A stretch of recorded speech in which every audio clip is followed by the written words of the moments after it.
Bonjour, j'ai décidé de vous faire une courte vidéo pour vous présenter comment faire votre planification de cours dans Mosaïque. L'avantage que j'y vois, c'est que autant l'élève que le parent y a accès. Donc, si jamais vous avez un élève qui s'absente, bien, il peut aller voir toutes les notions qui ont manqué sans que vous ayez à faire quoi que ce soit. Alors, vous allez dans plan de cours et vous allez créer un nouveau plan de cours. Je vous recommande d'y aller peut-être par année et par matière. Donc, 2026, 2027, 2025, 2026, dépendamment où est-ce qu'on est rendu. Vous faites la liste des matières et vous allez voir seulement la matière que vous enseignez et vous pouvez vous créer, dans le fond, un plan de cours là, par matière, par année. Alors, pour moi, ce serait les mathématiques de secondaire 2. Donc, je confirme ma sélection et je fais enregistrer. Donc, moi, j'ai déjà mon plan de cours de créer juste ici. Donc, vous allez aller dans l'étape en question. Donc, prochainement, nous serons à l'étape 2. Je vais créer une nouvelle activité. Donc, moi, c'est chapitre 4, cours 5. Ça, c'est le cours que je vais faire au retour de la semaine de relâche. Donc, c'est en classe. Il n'y aura pas de devoir comptabilisé ni d'évaluation. Donc, je n'ai pas besoin de cocher ces choses-là. Je vais aller sélectionner le cours 1 parce que ça va se faire au cours 1 de l'étape 2. Vous pouvez y aller quand même de façon approximative ici. Vous n'êtes pas obligé d'avoir l'heure juste. Lorsque vous allez assigner la période, vous allez avoir une petite option là, pour modifier la date si jamais vous n'étiez pas certain là, au moment où vous avez créé l'activité. Donc, je vais confirmer ma sélection. Je vais juste retirer le lien. Je vais vous montrer tout à l'heure comment je vais déposer le lien.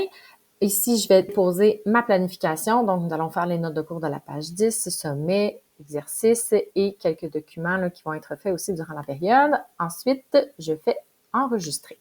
La période va apparaître juste ici. Donc, quand vous cliquez sur la période, vous pouvez la déplacer dans une autre étape si jamais vous vous étiez trompé. Vous pourrez la dupliquer pour la porter dans d'autres planifications ou vous pouvez la modifier également et on peut l'assigner. Moi, je vais l'assigner à mon groupe 5. Si jamais je m'étais trompée ou j'ai changé mes plans, donc la période n'aura pas lieu le 17 novembre, je ne suis pas obligée d'aller changer toute la planification de l'activité. Je peux juste ici modifier la date, donc je pourrais mettre le 19 novembre ou le 20 novembre. C'est pour ça que je vous ai dit tout à l'heure que ça peut être approximatif quand vous créez l'activité. Alors, je vais maintenant assigner la période et automatiquement, la période va être dans votre horaire. Donc, si je m'en vais à la période du 17 novembre pour le groupe 5, on a ici chapitre 4, cours 5. Si vous voulez faire des modifications, vous pouvez faire les petites modifications directement ici. Donc, vous faites modifier et là, je ne sais pas, finalement, on n'a pas eu le temps de faire l'activité des bonbons partie 5, donc je l'enlève. Cependant, si vous l'enlevez à partir de l'horaire, la modification ne se fera pas dans le plan de cours. Donc, si vous voulez conserver votre planification d'année en année, il faudra aller faire la modification dans l'activité par le plan de cours. Et là, à ce moment-là, votre planification va être sauvegardée. Juste ici, moi, j'aime bien déposer un lien. J'utilise OneNote pour mes notes de cours. Donc, j'irai dans mon bloc-notes du groupe 5 et je viendrai copier un lien vers la page que je viendrai déposer juste ici. Donc, je ne le dépose pas lorsque je crée la période dans le plan de cours parce que ce lien-là est disponible uniquement pour mon groupe 5. Ça ne fonctionnerait pas pour mes autres groupes. Donc, je viens déposer un lien là, à chaque période, dans le fond, pour que chaque groupe ait ses propres notes de cours. Et je fais enregistrer. Et là, on voit le lien apparaît juste ici. Donc, c'est comme ça qu'on dépose la planification dans votre horaire, dans le mosaïque du parent et de l'élève.